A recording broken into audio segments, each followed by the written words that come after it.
What is the price of trust?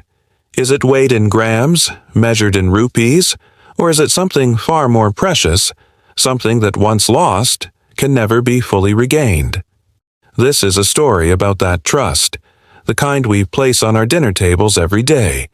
It's a story about a quiet poison that enters our homes not through malice, but through 1,000 small compromises, a sickness that threatens the very heart of our communities. In the arteries of our towns and cities, in the bustling lanes that smell of cardamom and dust, there flows a trust as old as the soil itself. It is the unspoken faith between the hand that sells and the hand that buys. It is the belief that the vibrant red of the chili powder is the sun-dried purity of the harvest, and the golden yellow of the turmeric is the earth's own healing touch. This trust is the foundation of every meal, the silent ingredient in every pot of dal simmering on the stove, in every plate of biryani served at a wedding. But what happens when that trust is poisoned, not with a sudden, violent act, but slowly, grain by grain? Consider the story of Karim Bai, a man whose hands had been stained with the fragrant dust of spices for 30 years. His small shop was a landmark, a place where his father and grandfather before him had sold honesty by the gram. But the city was changing. Glossy new stores with cheaper, brighter powders were drawing customers away. His supplier, a man with a smile as smooth as oil, offered a solution. "A little color, Karim Bai," he had said, "a little powdered lentil husk in the coriander, a pinch of brick dust in the chili. It increases volume, enhances color. It's not poison. It's just business.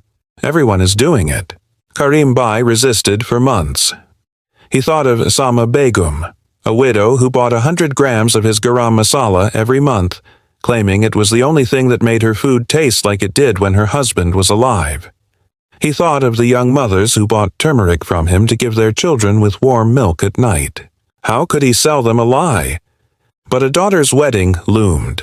A debt pressed down on his chest, and the words echoed in his ears.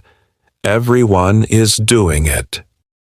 So one evening, with a heavy heart and a trembling hand, he mixed the fine red dust of crushed brick into a sack of pure Kashmiri chili. It was a small act, a quiet sin, swallowed by the shadows of his shop. He told himself it was just this once. Miles away, in a modest, clean kitchen, a woman named Aisha hummed as she prepared dinner for her 7-year-old son, Faiz. The boy had been listless for weeks, his stomach always aching, his laughter losing its bright ring.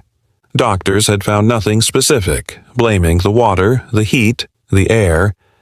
Aisha, believing in the power of home-cooked food, was making his favorite aloo gosht. She opened a fresh packet of chili powder, bought that morning from a new, cheaper shop in the market. She admired its fiery red color, brighter than any she had seen before, and added a generous spoonful to the pot. She was adding a mother's love, a prayer for her son's health, and unknowingly, Karim Bai's quiet sin.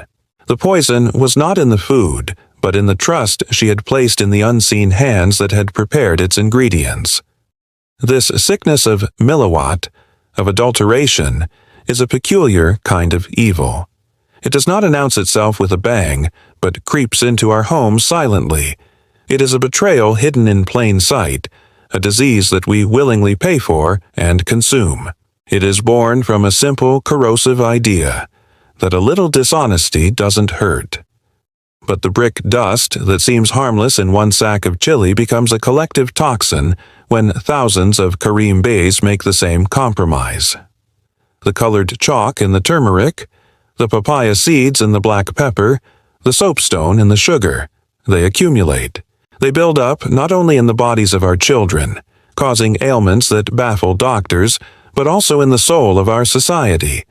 The true cost is not measured in rupees, but in the erosion of that sacred, unspoken faith. When a mother has to doubt the purity of the milk she gives her child, when a family has to fear the feast at a celebration, the very fabric of community begins to tear. The social evil is not the brick dust. It is the mindset that justifies it. It is the chain of complicity, from the large-scale supplier to the struggling shopkeeper, to the consumer who will always choose the impossibly cheap over the reasonably pure. We have become so accustomed to the lie that we have forgotten what the truth tastes like. The cure for this sickness does not lie in raids and regulations alone, but in rekindling a collective conscience. It requires us to ask ourselves what we are truly feeding our families. It is in the courage of a shopkeeper to sell less but sell pure, and in the wisdom of a consumer to pay a little more for peace of mind. The battle is fought in every kitchen and every marketplace. It is a choice we must make every single day, to be the person who adds the poison or the one who says, "No more." Because the foundation of a healthy nation is not built on its economy or its armies, but on the simple, unshakable trust that the food on our plate will nourish us, not harm us. So, the next time you stand in a bustling market surrounded by the vibrant colors of spices, take a moment. Look past the bright colors and the low prices. Ask yourself what you are really buying. Are you buying a bargain, or are you paying the hidden cost of a compromised future? The choice, as always, begins with you.